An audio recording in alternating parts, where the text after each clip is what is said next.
Gözlənti nə deməkdir? Gözlənti normal tədris mühitinin saxlanması üçün müəyyən edilmiş təlimatlar sistemidir. Burada uşaqların gün ərzində davranışları qeyd olunur. Burada gözləntilər anlaşılıqlı, sadə olmalıdır, başqa insanlara aid formada olmalıdır, müsbət dildə yazılmalıdır, məhdud sayda olmalıdır. Aha. Müsbət gözləntiyə misal çəkə bilərsiniz? Müsbət gözləntiyə burada inkar yox, təsdiq üçün müsbət. Müsbət gözləntilər necə olmalıdır? Mənfi gözlənti nə deməkdir?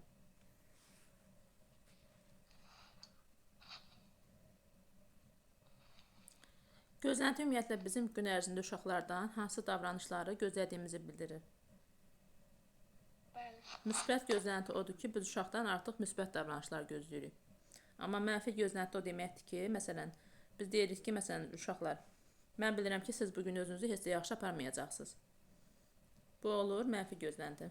Amma müsbət gözlənti o deməkdir ki, məsələn, mən inanıram ki, dərs müddətində siz çox ağıllı olacaqsınız. Özünüzü çox yaxşı aparacaqsınız. Bugün dərsdə çoxlu yaxşı məlumatlar öyrənəcəksiniz. Bu olur müsbət gözlənti. Amma mənfi gözlənti artıq mənfi yönə olur. Yəni uşaqlardan artıq biz mənfi şeyləri gözləyirik.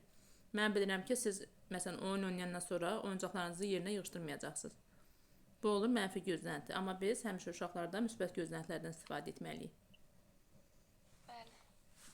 Bəs qaydalar nə deməkdir? Qaydalar davranışla bağlı olur. Daha çox mənfi davranışlara məhdudiyyət qoyulur və burada müəyyən işlərin məcburi şəklində yerinə yetirilməsi şəklində ifadə olunur. Qaydalarda inkar yox, təsdiq cümlələrdən istifadə etmək lazımdır. Məsələn, qaçma əvəzinə 20 demək lazımdır. Qaydaların sayı çox olmalı deyil, 3-5 qayda olmağı kifayətdir. Qaydalar uşaqlarla birlikdə tətbiq edilməlidir və ona görə birlikdə tətbiq edilməlidir ki, insan psixoloji cəhətdən özünü tərtib etdiyi qaydaya daha çox əməl edir. Aha, bəli. Qaydalar pozulsa nə etmək lazımdır? Qaydaları pozan zaman ədalətli cəzalardan istifadə etmək lazımdır. Məsələn, stolun üstünə boyanı dağıdıbsa özü təmizləməlidir oranı. Aha. Bəs qaydaların sayı nə qədər olmalıdır? 3-5 qayda kifayətdir. Qaydaları həmçinin uşaqlarla bərabər yaratmaq lazımdır. Nəyə görə? Çünki insan psixoloji cəhətdən özünü tərtib etdiyi qaydaya daha çox əməl edir. Aha, bəli. Bəs prosedur nə deməkdir? Prosedur hər hansı bir işin bir neçə qrup spesifik addımlar ardıcıllığıdır, alqoritmidir. Prosedurda uzun-uzadı mürəkkəb sözlərdən və yeni yetirilməsi çətin olan sözlərdən istifadə etmək olmaz. Sadə, anlaşılıqlı, yeni yetirilməsi olanlar yerinə yetirilə bilən olmalıdır. Aha. Prosedurlar əmr və ya indişə zamanında olmalıdır. Məsəl üçün gözləyirik, öyrədirik, məşq edirik. Bu gedişatıdır. Yəni birinci uşaqları öyrədirik, sonra məşq edirik, daha sonra möhkəmləndiririk. Yəni prosedurları uşaqlarda ümumiyyətlə formalaşdırmaq üçün mütləq şəkildə məşq etmək lazımdır. Yəni bugün prosedura riayət edeyim, sabah riayət eləməyim, belə bir şey olmaz. Mütləq şəkildə hər gün təkrar olmalıdır. Qayda ilə prosedurun fərqi nədir? Qaydaların sayı 5 qayda olur uzağı. Prosedurlarda isə çox olur. Qaydalarda cəza tətbiq olunur, prosedurda isə cəza tətbiq olunmur, yenidən məşq edilir. Qaydalar daha çox davranışla bağlı olur və uşaqlar üçün təhlükə yaradan davranışlardan uzaq olur. Prosedurlar isə hər hansı bir işin hər gün eyni qaydada yerinə yetirilməsi deməkdir. Aha. Bəs prosedur pozulanda nə edirik? Dedik qaydalarda ədalətli cəzalardan istifadə edirik. Bəli, məşq etmək lazımdır. Bəs uşaq əgər prosedura belə deyək də riayət eləmirsə, səbəb nə olur? Bunun 3 əsas səbəbi vardır. Uşaqlar prosedurun nədən ibarət olduğunu bilmir. Uşaqlar prosedurun necə tətbiq edəcəyini bilmir. Bir də tərbiyəçi müəllim prosedura vaxt sərf etmir. Prosedurlara misal gətirə bilərsiniz. Nə deməkdir prosedur?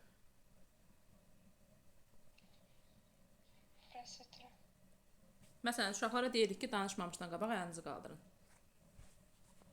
Artıq bu ardıcıllıqdır. Uşaq bilir ki, birinci əlini qaldırmaq lazımdır. Sonra danışmaq lazımdır, sonra sualını vermək lazımdır. Daha sonra məsələn müəllimin gəlməyini gözləməlidir. Qayda ilə, prosedurla bağlı ümumiyyətlə bu mövzu haqqında başa düşmədiyiniz nəsə var müəllimə? Sual verə bilərsiniz. Ay müəllimə. Aha, buyurun. Mən onun mahiyyətini başa düşmüşəm, amma o gözləntiləri testlərdə işləyəndə səhv çıxır, cavablar niyəsə bilmirəm. Biraz gözləntidə çətinlik çəkirəm. Gözlənti ümumiyyətlə müsbət olmalıdır. Yəni biz uşaqlardan müsbət gözləntilər gözləməliyik. Uşaqlarda həm mənfi, həm müsbət gözləntilər əslində ola bilər, amma biz mütləq şəkildə müsbət gözləntilərdən istifadə etməliyik. Gözlənti bizim uşaqdan gün ərzində hansı davranışları gözlədiyimizi bildirir. Məsələn, uşağa deyirik ki, bir-birinizə hörmətlə yanaşın, məsuliyyətli olun, təhlükəsizlik qaydalarına riayət edin. Bunlar olur gözləntilər. Nə ilə bağlı səhviniz çıxır daha çox? Ay müəllimə, testlərdə seçə bilmirəm, hansı prosedura aid olur, hansı gözləntiyə. Prosedur ardıcıllıqdır, işin görülmə ardıcıllığıdır. Məsələn, uşağa deyirik ki, birinci əlini qaldır, sonra sualını ver, ondan sonra müəllimin gəlməyini gözlə. Bu olur prosedur. Orada məsəl üçün deyilirdi ki, uşaqlar ardıcıllıqla, rutinlə tort yaradırlar, nəsə elə bir şey sorudur, tam yadımda deyil. Şəxsidə atarsınız o sualları, baxaram. Hansında çətininiz varsa, atarsınız, şəxsidə müzakirə edərik. Yaxşı müəllim. Yadda saxlayın ki, prosedur işin görülməsi ardıcıllığıdır. Məsələn, dərs müddətində, məşğələ müddətində işi biz hansı ardıcıllıqla görürüksə, o olur prosedur. Amma gözlənti gün ərzində, məsələn, dərsin sonuna kimi, məşğələnin sonuna kimi və yaxud da günün sonuna kimi uşaqlardan hansı davranışları biz gözləyiriksə, bu olur gözlənti. Prosedur ardıcıllıqdır, iş ardıcıllıqdan görülür. Belə bir şey görsəniz, bilin ki, prosedurdan söhbət gedir. Bəli. Sara müəllimə, 1-3 yaşlı uşaqlarda hansı iş formalarından istifadə olunur? Sujetlər oyunlar, didaktik oyunlar, hərəkətli oyunlar. 1-3 yaşlı uşaqlarda istifadə olunan iş formaları. Fərdi yarım qruplarda kollektiv. Bəli. Fərdi iş nə deməkdir? Fərdi iş uşaqların potensial imkanlarını müəyyənləşdirilməsi və müstəqil fəaliyyət göstərməsidir. Fərdi işdə mənfi xüsusiyyət vaxt çatışmamazlığıdır. Aha. Bəs yaxşı tərəfi nə idi? Fərdi işdə uşaqlarda bu zaman fərdiləşdirmə, uşaqlar öz bacarığını sınamaq, müstəqil. Bəli, müstəqil fəaliyyət göstərmək, uşaqlarda potensial imkanların ortaya çıxması, yəni hansı uşaq hansı potensialdadır, hansı uşaq hansı bacarığa sahibdir, fərdi iş formasında daha rahat görmək olur. Bəli. Bəs kollektivdən iş forması? Kollektiv iş forması uşaqlar kollektiv şəkildə birgə fəaliyyət olur. Bəli. Və kollektiv iş formasında kommunikativ bacarıqlar da formalaşır. Kollektiv işdə mənfi xüsusiyyət ondan ibarətdir ki, bəzi uşaqlar çox, bəziləri isə az iştirak edə bilərlər. Yəni bəziləri passiv, bəziləri aktiv ola bilər. Bəli. Bəs 3-6 yaşlı uşaqlar da hansı iş formalarından istifadə olunur? 3-6 yaş uşaqlarda fərdi qruplarla, cütlərlə və fərdi qruplarla, cütlərlə və kollektiv. Kollektiv iş Bəli. Cütlərlə iş forması nə deməkdir? Cütlərlə iş forması hər hansı bir problemin həllində bir-birinə kömək etmələrinə, əməkdaşlıq etmələrinə əsaslanır. Burada bir-birlərinin qarşısında öz məsuliyyətlərini dərk edirlər. Cütlərlə işdə mənfi xüsusiyyət ondan ibarətdir ki, uşaqlar arasında olan konfliktdir, yəni dava, dalaş, mübahisə. Ən yaxın əməkdaşlıq formaları cütlərlə işdə. Bəli, ən yaxın əməkdaşlıq cütlərlə iş formasında. Yaxın əməkdaşlıq, ümumiyyətlə əməkdaşlıq, daha doğrusu qruplarla iş formasında. Və qruplarla iş forması necə olur? Qruplarla iş formasında əvvəl kiçik qruplarla birləşir, işin keçişində əməkdaşlıq və müxtəlif problemləri bir yerdə əldə edirlər. Bu zaman uşaqlarda müstəqil fikir söyləmək, digərlərini dinləmək imkanı əldə edirlər. Bəs qruplarla işin çatışmazlığı nə idi? Qruplarla işdə çatışmamazlıq xaotik səs-küy, fikir ayrılığı, bəzi zəif uşaqlar asılı qala bilər. Bəli. Bəs ümumiyyətlə qruplarla iş zamanı səs-küyün yaranmamaq üçün nə edə bilərik? Hansı addımlar ataq ki, səs-küy yaranmasın?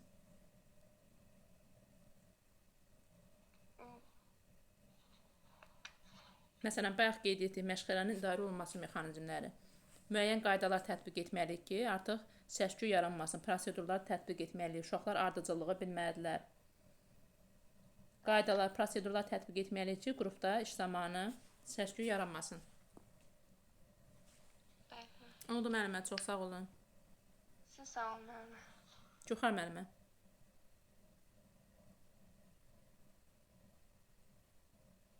Gülxar müəllimə. Bəli, müəllimə. Aha. Müəllimə, siz bizə deyin, qaydalar necə tətbiq olunmalıdır? Müəllimə, qaydalar uşaqlarla birlikdə tətbiq olunmalıdır. Aha. Sonra qaydaların sayı çox olmamalıdır, 4-5 dənə olmalıdır. Sonra qaydalar pozularkən uşaqlara ədalətli cəzalardan istifadə olunur. Bir də Sadə olmalıdır, bəli. Aydın olmalıdır. aydın olmalıdır. Sonra qaydalar yaradarkən orada şəkillərdən də istifadə olunmalıdır ki, uşaqlar o şəkillərə baxıb qaydalara əməl etsinlər. Aha, bəli, illüstrasiyalarla nəzərə çarpan etməliyik. Yəni, məsələn, divardan tablolar asmalıyıq ki, uşaqlar gündəlik olaraq qaydalarla tanış olsunlar. Uşaqların yaşına uyğun olmalıdır həmçinin. Sonra uşaqlarla birlikdə təşkil olunsun ki, uşaqlar həmin qaydalara əməl etsinlər. Qaydalara misal göstərə bilərsiniz? Məsəl üçün, uşaqlar məşğələ prosesində əməlli yerinə yetirmələri qaydalardır. Aha, qaydalar müsbət dildə yazılmalıdır və uşağın davranışına bağlı olmalıdır. Sırf təhlükəsizliklə bağlı. Əlamətləri uşaqlar düzgün yerinə yetirirsə, bu da qaydadır.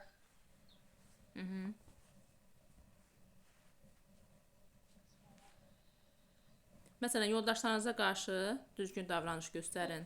Koridorda yerimək lazımdır, koridorda yeriyin. Müəllim, o gözlənti deyil ki, Bir-birinizin- yoldaşlarınıza qarşı. Aha, Deyirəm ki, müəllimə, məsəl üçün, bunları mən qarışdırıram. Bu, məsəl üçün, deyirlər ya, yoldaşlarınıza qarşı hörmətli olun. Sonra sözü qutarandan sonra siz sözünüzü davam edin. Bunlar gözlənti mənim yadıma gəlmir. Bunlar yadıma bəs gəlmir. prosedurla dedik qaydanın fərqi nə idi? Prosedur çox olur, Bəli. amma qayda az olur. Sonra prosedur pozulan zaman prosedurlar təkrarlanır. Qayda pozulan zaman ədalətli cəzadan istifadə olunur. Aha, bəli. Qaydalar uşaqlarla birlikdə olunur. Qaydaların sayı 4-5 dənə olur. Amma prosedurlar daha çox olur. Aha. Qaydaların davranışı ilə bağlı olur. Prosedur isə sadəcə işin görülməsi ardıcılığıdır. Bəli, bu tətbiq edilecek işlərin artıqlığıdır. Aha, müəllimə, səsiniz gedir. Yəqin ki, internetdə problem var. Mən yana görə sizin səsinizi də eşitmirəm. Ona görə çət cavab verirəm. İndi eşidirsiniz sözlərimdən. Məzmun xətti nə deməkdir? Məzmun xətti. Məzmun xətti bizim əsas standartımızdır. Müəllimə, sizin səsiniz gedib gəlir. Mən də gəl müəllimə sual cavab edim, siz qulaq asın. Hələ ki. Olar. Sevda müəllimə. Bəli, müəllimə, salam. Salam, hər vaxtınız xeyir. Müəllimə, siz bizə deyin, məzmun xətti nə deməkdir? Məzmun xətti, bizim 4 məzmun xəttimiz var. Fiziki inkişaf, sağlamlıq və təhlükəsizlik, idrakin inkişafı, estetik və yaradıcı inkişaf, bir də sosial-emosional inkişaf. Aha. Məzmun xətti dəyişilə bilər? Məzmun xətti yalnız çox nadir hallarda dəyişir ki, o da bir Məzmun xətti. Məzmun xətti müəllimə dəyişə bilər, məzmun xətti. Yox, dəyişmir. Dəyişməzdir, leitmotivdir. Bizim ana xəttimizdir. Ana xəttir. Aha, bəli. Bəs ikinci rəqəm nəyə bildirir standartlarda? Əsas standartı bildirir. Əsas standartda bəzən dəyişə bilir ki, məsələn, uşaq hansısa bir yaş dövrünü tamamlayıb, növbəti yaş mərhələsinə keçdikdə o zaman standart dəyişə bilər. Aha, uşaqlardan daha mürəkkəb bacarıq tələb olunanda artıq əsas standartlar dəyişir. Əsas standartlar nəyə bərabərdir? Necə ki, mənim əsas standartlar? Bizim keçdiyimiz bölməyə bərabərdir, yadda saxlayın. Hə, bölmə. Bəs üçüncü rəqəm nəyə bildirir? Üçüncü rəqəm alt standartı bildirir ki, o da əsas standartı açıqlayır da, mənimlə belə deyim. Aha. Alt standartın funksiyalarını deyə bilərsiniz? Alt standart daim dəyişir. Başqa. Təlimdə inteqrativliyi təmin edir. Bizim formativ qiymətləndirməmizə bərabərdir. Təlimin məqsədi məhz alt standartdan çıxır. Yadda saxlayın, atdığımız PDF-i oxuyun mənimlə. Yaxşı mən. Əsas standartlar deyə bilərsiniz hansılardır? Əsas standartlar fiziki inkişaf, sağlamlıq və təhlükəsizlik. Sonra onun 3 əsas standartı var. Bəli. Sadə hərəkətləri yerinə yetirir, masa arxasında əyləşir və gigiyena qaydalarına riayət edir. Masa arxasında verilmiş qaydalara əsasən özünü tənzimləyir və gigiyena qaydalarına riayət edir. Aha. Bir də nə idi? Təhlükəsizlik qaydaları. Təhlükəsizlik qaydalarına riayət edir. İkinci idrakin inkişafıdır. Onun da 3 əsas standartı var. Müəllimə, biraz yadımdan çıxır bunlar. 2-1 nə deməkdir? 2-1 Əşya və hadisələr haqqında. İşi və hadisələr haqqında 2 məlumatlara yiyələnir. 2-2 nitqi dinləyib, Bəli. anlayır, rabitəli danışır. 2-3 sadə riyazi əməlləri yerinə yetirir. Bəli. Estetik və yaradıcı inkişafın da bunun 2 əsas standartı var. Təbii ki, birincisi bədii yaradıcılıq nümunələrdir. Bədii yaradıcılıq və təsvir Bəli. rənglərdən istifadə edir. 2 də sadə təsvirlərdən istifadə edir. Belə idi, səhv eləmirəmsə. Aha, bəli. Emosional inkişafın da 3 əsas standartı var. 4-1 Müəllimə 3-2 dediniz nə idi? nə müəllimə? 3-2 standartı. 3-2 Bəli, mənim bir anlıq fikrim yayındı. 3-2 nə idi dediniz? estetik yaradıcıda Bəli. təsvirlərlə bağlı idi müəllimə, səhv eləmirəmsə. 3-1-dir təsvirlərlə bağlı. 3-2 sadə əmək bacarıqları. Sadə əmək bacarıqları. Bəli, əmək bacarıqları deyəndə nə nəzərdə tutulur? Əmək bacarıqları deyəndə, məsələn, bağçada hər hansı bir qruplarla və ya işdə də iştirak etmək, Məsələn, qrup otağını yığışdırmaqdır, oyuncaqlarını sərgiyə salmaqdır. özündə geyimdə gözəlliyə diqqət etməkdir. Məsələn, bacarıqları. paltarının özünə xidmət əməyi də mənə belə. Özünə xidmət etməyə hansı inkişaf sahəsinə aiddir? Özünə xidmət əməyi. Məsələn, uşaq saçını darayır, dişlərini fırçalayır, əl-üzünü yuyur. Estetik və yaradıcı inkişaf sahəsində. Yox, fiziki inkişaf aiddir, gigiyena qaydaları. Gigiyena qaydalarına riayət edir. Estetik yaradıcıda sadə əmək bacarıqlarıdır artıq. Burada uşaq qrup otağını yığışdırır. Məsələn, müəllimə və yaxud da dayıya hansısa bir işdə kömək edə bilər. Oyuncaqları yığışdıra bilər, bəli. Bəs müəllimə, əgər süfrəyə yemək dəstlərinin düzülməsi, onda bu fiziki inkişaf götürürük. Masada düzgün davranış qaydaları aiddir fiziki inkişafa. Fiziki inkişafa. 1-2 standartına. Aha. Amma məişət əməyi ilə bağlı olanlar aid olur 3-2 standartına. Məişətlə bağlı olanlar olur 3-2 standartı. Uşaq məsələn heyvanları adlandırır, əşyaları adlandırır. Bu hansı inkişaf sahəsidir? Fiziki inkişaf, sağlamlıq və təhlükəsizlik. Uşaq heyvanları, quşları, bitkiləri adlandırır. Yox, idrakin inkişafı. Adlandırmaq. Çünki ailəsini, vətənini adlandırmaq idrakin inkişafına Bəli, aid. canlı, Amma cansız. kəsici alətləri adlandırmaq, burada fiziki inkişaf, sağlamlıq və təhlükəsizlikdədir. Təhlükəsizlik bölümü. Canlı, cansız aləmlə tanışlıq aiddir 2-1 standartına. İdrakin inkişafına bəli. Təhlükəsizlik qaydaları aiddir 1-3 standartına. Bəs sosial-emosional inkişaf sahəsinin hansı əsas standartları var idi? Sosial-emosionalda 4-1 nə idi? böyük, Nəticə yönlülük, uşaq yönlülük, şəxsiyyət yönlülük, dedim, şəxsiyyət yönümlülük, tələb yönlülük, varislik, varislikdə dedim, inteqrativlik, inteqrativlik. Inteqrativlik. Azərbaycançılıq və dünyəvilik. Şəxsiyyət yönümlülük nə deməkdir? Şəxsiyyət yönümlülük psixomotor bacarıqları ilə əlaqəlidir. Yəni uşağın idrakla əlaqəlidir, beyinlə. Yəni öyrənmək, uşağın dərk etməsi, qavraması bu şəxsiyyət yönümlülüyə aiddir. Yəni uşaqlarda zəruri həyati bacarıqların formalaşdırılması ən vacib bacarıqlar. Məsələn, biz inkişaf sahələrindən danışırıq. Bu inkişaf sahələrini də biz uşaqlarda əgər formalaşdırırıqsa, inkişaf etdirilirsə, bu olursa şəxsiyyət yönümlülükdür müəllimə. 4 inkişaf sahəmizdir. Məktəbə qədər təhsilin sonunda uşaqlarda formalaşan səriştələrdir. Bunlar hər biri şəxsiyyət yönümlülüyə aiddir. Həmçinin burada məsələn dözümlülük hissidir, məsuliyyətlilikdir, qayğıkeşlikdir, özgüvəndir. Əsas həyati bacarıqlar aiddir şəxsiyyət yönümlülüyə. Şəxsiyyət yönümlülüyə. Həmçinin psixomotor bacarıqlardır dedik. İdrakla bağlı olan təfəkkürdür, təxəyyüldür. Ünsiyyət, milli bəşəri dəyərlər, bunlar şəxsiyyət yönümlülüyə. Bəs inteqrativlik nə deməkdir? İnteqrativlik təlimin məzmun komponentlərinin əlaqələndirilməsidir. Necə başa düşürsünüz bunu?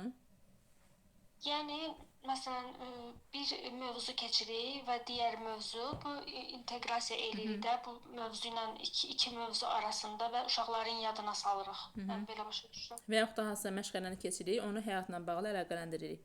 Həyatda hansısa situasiya ilə əlaqələndiririk, bu olur inteqrativlik. Bəs Azərbaycançılıq? Azərbaycançılıq uşaqların vətənpərvər ruhda böyüdülməsidir. Onlarda məsələn Azərbaycan xalqının dilinə, mədəniyyətinə və adət-ənənələrinə hörmətin aşılanmasıdır ki, yəni öz dilinə, öz dövlətinə, adət-ənənələrinə hörmət edilsin. Bəli, uşaqların vətənpərvər ruhda böyüməsidir. Məsələn, uşaqlara biz himnimizi, gerbimizi öyrədiriksə, milli rəmzlərimizdir, adət-ənənələrimizdir, bunları uşaqda aşılayırıqsa, olur Azərbaycançılıq didaktik prinsipi. Oldu müəllimə, çox sağ olun. Sağ olun. Səadət müəllimə. Salam müəllimə. Salam, hər vaxtınız xeyir. Müəllimə, siz bizə deyin, 1-3 yaşlı uşaqlarda hansı iş üsullarından istifadə olunur? 1-3 yaşlı uşaqlarda süjetli rollu oyunlardır, hərəkətli oyunlardır, bir də didaktik oyunlardır. Süjetli rollu oyunlar nə deməkdir? Süjetli rollu oyunlar uşaqlar süjetə girirlər, atanın, ananın roluna girirlər. Yəni özlərini ata kimi, ana kimi, həkim kimi rola girirlər. Bəli, bəs hərəkətli oyunlar? Hərəkətli oyunlarda əvvəlcədən biz 1-3 yaşlı uşaqlara sadə hərəkətli oyunlar veririk. Didaktik oyunlar? Didaktik oyunlar da yəni idrakla bağlıdır, stolüstü çap oyunlardır, legolardır, yəni şəkilli kartlardır, yəni sadə formasında, mürəkkəb formasında yox, sadə formasında istifadə edirik. Bəli, bəs 3-6 yaşlı uşaqlarda hansı üsullardan istifadə olunur? İş üsullarından 3-6 yaşlı uşaqlarda əqli hücum var, klaster var, söz assosiasiyası var, müzakirə var, nağıl etmə var, tapmaca var, problemli vəziyyət var, bir də suallar. Problemli vəziyyət necə olur? Problemli vəziyyət, yəni ki, bir problem əsasla uşaqlara biz qoyuruq, uşaqlar o problemi həll edir. Yəni qruplara bölürük. Problemli vəziyyəti qruplarda iş formasında daha da effektiv olur uşaqlarla. Qruplarda iş formasında aparmaq effekt verir. Problemli vəziyyətin uşaqlar üçün sizcə hansı faydaları var? Necə müəllimə? Problemli vəziyyət iş üsulundan istifadə etməyin uşaqlar üçün sizcə hansı faydaları var? Uşaqlarla orada deməli uşaqlarda idrak fəallığı olur, problem həll edirlər, öz fikirlərini sərbəst şəkildə söyləyə bilirlər. Yəni qarşılarına çıxdığı hər hansı bir problemi həll etmək olur. Yəni bu təkcə elə bil ki, müəllimə, uşaqlara aiddir, elə bizim özümüzə də aid ola bilər bu problemli. Məsələn, məşğələ keçirəmsə, bir ani momentdə məsələn işıq sönür, monitor dayanır, mən nədənsə istifadə etməliyəm, tez bir məsəl üçün problemi həll etməliyəm. Və yaxud da uşağa mən, yəni özüm işləyirəm hal-hazırda, mən uşaqlara bu iş üsulunu verəndə, məsələn, uşaqlara yəni qruplara bölürəm, onlara vərəqlər verirəm. Həmin vərəqlərin üstə problemli vəziyyət tərk olunmuş bir şəkillər olur. Yəni uşaqlar onu danışa-danışa, yəni deyirlər də, məsələn, yağış yağırsa uşaq çətir götürməlidir, qış qışdırsa uşaq papaq geyməlidir. Bəli. Yəni uşaqlarda bu təhlil etmə bacarığıdır, tənqidi təfəkkürdür, ümumiləşdirmə bacarıqlarıdır, bunları formalaşdırır. Problemli vəziyyət. Bəs müzakirədə də biz uşaqlara suallar veririk, suallar sonunda da suallardan istifadə edirik. Siz də bunların fərqi nədir? Yəni variantda görsəd necə seçərsiniz? Suallarla müzakirəni. Deməli, suallarda görsədəndə görəm ki, bir mövzu ilə bağlı olmalıdır suallar. Yəni ki, həm də ki, suallar 3-4 olmalıdır, suallar iş üsulunda. Amma müzakirədə isə uşaqlara bir neçə problem qoyur və o uşaqlar bir neçə problem ətrafında öz fikirlərini deyirlər. Açıq suallardan istifadə olunmalıdır. Qapalı sual olmaz. Müzakirədə açıq suallardan istifadə olunmalıdır. Müzakirə hansısa bir mövzunun ətrafında qarşılıqlı fikir mübadiləsidir, belə yadda saxlayın. Yəni qarşılıqlı tərbiyəçi ilə uşaqlar, yəni belə deyək, söhbət edirlər. Amma suallar sırf uşaqların idrak fəaliyyətinə yönəlmiş olur. Suallar bəli, məhdud sayda olur dediyiniz kimi, 4-5 arasında olur. Məntiqi ardıcıllıq gözlənilir. Dediyim müzakirədə uşaqlara necə suallar verməliyik, məsələn? Açıq suallar verməliyik. Məsələn, deyə bilərəm ki, uşaqlar Azərbaycanın hansısa sərvətləri var.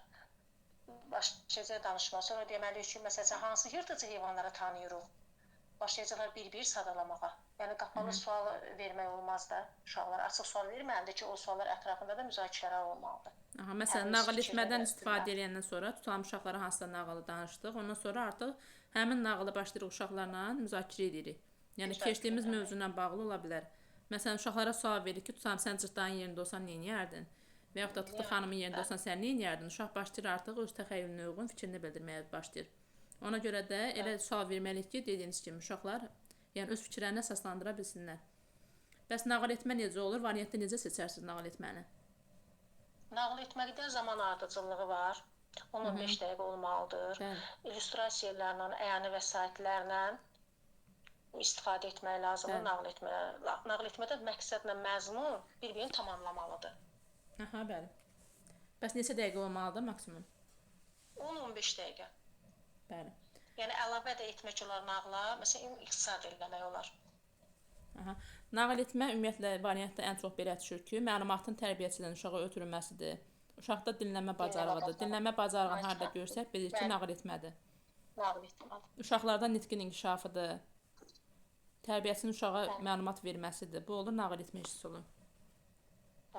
Bəs söz assosiasiyası nə deməkdir? Söz assosiasiyası da ki, bizim bir növ aktuallaşdırmamıza istinad edir. Yəni özünü qiymətləndirmədir. Yəni mən testlərdə belə tapıram da özünü qiymətləndirmə. Yəni özünü qiymətləndirmə də budur ki, uşağın özü əvvəl nə bilib, sonra nə bildiyi. Bəli. Yəni bu növ fərdi iş formasına da bu gedir. Aktuallaşdırmaya da gedir. Diaqnostik qiymətləndirməyə də uyğun gəlir. Yəni bir mövzunu keçirirsə, yeni mövzunu, həmin mövzu haqqında uşaqlara suallar veririk ki, görək uşaqlar nə bilirlər. Məsələn, meyvələr haqqında tutalım uşağa məşğələ keçirəmsə, artıq meyvəni hələ keçməmişəm, amma uşaqlara sual verirəm ki, görüm, yəni meyvələr haqqında uşaqların məlumatı var, yoxsa yoxdur. Bu olur söz assosiasiyası. Bəli, əqli hücumu bəs necə seçildi variantda? Əqli hücumu da ki, uşaqlara burada elə bir ki, fərziyyələr toplayırıq, ideya mübadiləsi gedir burada. Məsələn, bir sual veririk, hər uşaq öz fikrini deyir. Biz heç bir uşağa deyə bilmərik, sən səhv dedin, səhv dedin. Heç bir uşaq biz onu deyə bilmərik. Buradakı yaradıcılıqdır. Həm də ki, ən çox onu yaradıcılıqla tapıram, kreativliklə, əqli hücumda var ki, uşaqların sual veririk, uşaqların o beynində olan fikir, necə demək, öz yaradıcılıqlarına deyir də, uşaqların beynində olan fikrin həmin suala uyğun yaradıcı formasında deyir. Orada da yenə də bir problemli vəziyyət yaradırıq, bir problem yaradırıq, belə deyək. Uşağı belə deyək də sövq edirik ki, həmin problemin həllini tapsın. Məsələn, deyirik ki, uşaqlar oyuncaqları necə toplayaq? Uşaqların biri deyir ki, gəlin əlimizdən toplayaq, biri deyir oynaya toplayaq, biri deyir musiqi sədaları altında toplayaq. Məsələn, uşaqların fikrini toplayırıq burada. İdeya mübadiləsi görsək, ümumiyyətlə ideyaların toplanması görsək, bilirik ki, əqli hücumdan söhbət gedir. Bəs tapmacanın açar sözü nə idi variantlarda? Tapmacanın açar sözü elə açar sözü özüdür. Bəli. Özüdür, açar sözü özüdür. Bəli, burada da induktiv düşünmədir. Tapmacadan daha çox hansı qruplarda istifadə edirsiniz? Tapmacadan ən çox mən böyüklə məktəbə hazırlıq qrupunda istifadə edərdim. Arada orta qrupda da olar. Yəni sadə tapmacalar bəli istifadə eləmək olar. Bəli, bəli. Amma daha çox biraz fəallıq tələb elədiyinə görə, biraz yəni daha mürəkkəb olduğuna görə dediyiniz kimi böyük qruplarda 5-6 yaş qrupunda istifadə eləmək olar. Siz bizə danışın qaydalar haqqında, qaydalar necə olmalıdır? Hə, qayda, prosedur gözlənti. Bəli, qaydalar haqqında. Qaydalar elə bil ki, inkarda olmamalıdır, təsdiqdə olmalıdır. Yəni uşağa olmaz, eləmə, bəs belə söz biz deyə bilmərik uşaqlara. Prosedurlar məsələn prosedur deyəndə biz ardıcıllığı başa düşürük. Yəni prosedurluğa gün rejimini biz nümunə götürə bilərik də. Yəni səhər qablı səhər fəaliyyəti, onun fəaliyyəti biz onları gün rejiminə uyğun götürə bilərik. Və yaxud da ki, prosedurda məsələn qayda məsələn deyə bilərəm ki, uşağa ki, necə deyim, məsələn qrupda məsələn hər hansı bir oyuncaqla uşaq oynayır, onu sındırır. Mən ona deyə bilmərəm ki, sən bunu yəni sındırma, sındırmaq olmaz. Mən onu da deyə bilmərəm. Mən ona başqa formada deyə bilərəm ki, bax bu oyuncaqla sən oynayırsansa, ehtiyatlı oyna ki, sabah əli də bu oyuncaqla oynasın. Yəni təsdiq cümlələrindədir, yəni inkarda olmaz. Qaydaları da ki, uşaqlarla hazırlamalıyıq. Bəli. Yəni uşaqlarda məsələn mənfi sözlərdən istifadə edəndə artıq biz uşağı mənfiyə yönəldirik. Məsələn desək ki, oyuncağı qırma artıq uşağın beyninə yerləşir ki, oyuncağı qırmaq olar. Oyuncağı qırsam da olar, amma dediyiniz kimi təsdiq cümlələrdən istifadə edəsə uşağı yəni yaxşı tərəf yönəldirmiş oluruq.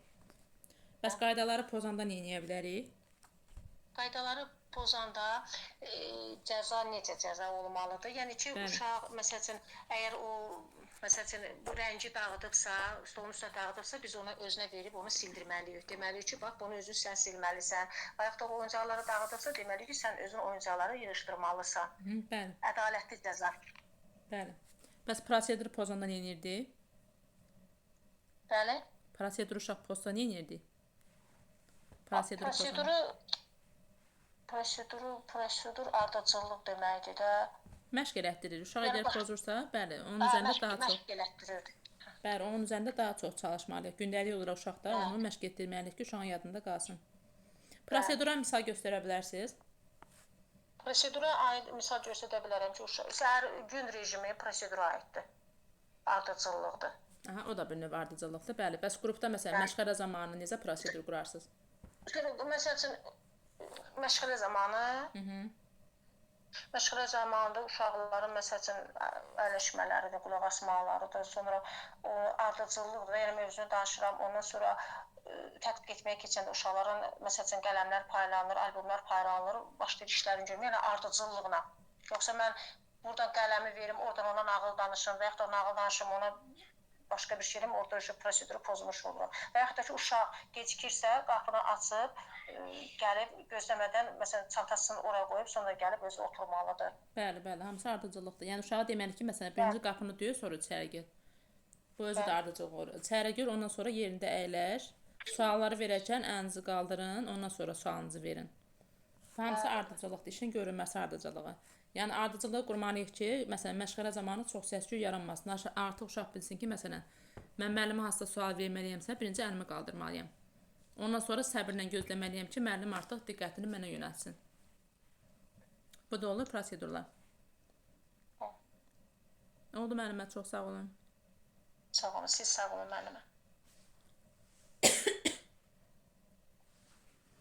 Əlavə mövzu ilə bağlı bir sual olan var müəllimlər?